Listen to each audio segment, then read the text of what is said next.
and welcome to my channel. Today we are going to be looking at the long tail cast on method for knitting. This is from a left-handed perspective.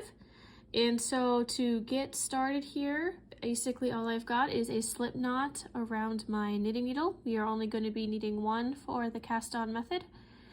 And so basically for the long tail, you're going to have your working end. So this is what's attached to my rest of my yarn ball. And then this is my other end here. And how the length is going to depend on how many cast on stitches you're going to need. So I rather have extra than not enough, so I don't have to keep redoing it.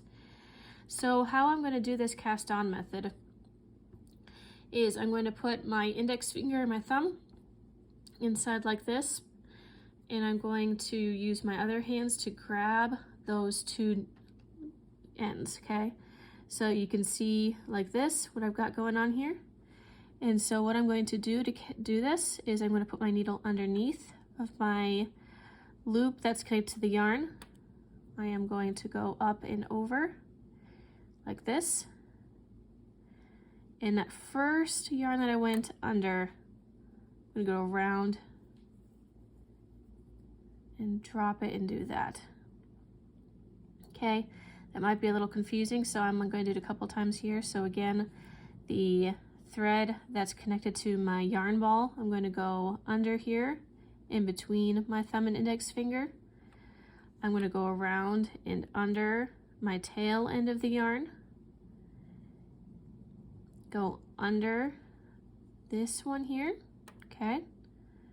And I'm going to drop the loop that's held by my thumb to pull it tight. I'm going to do that a few more times to show you how to do it. It's a little daunting at first, but once you start getting into the habit of how to do this, it's fairly straightforward. The nice thing about this method of cast on is that it is very clean. It is very simple, well, not necessarily simple, but it's very nice clean edge here.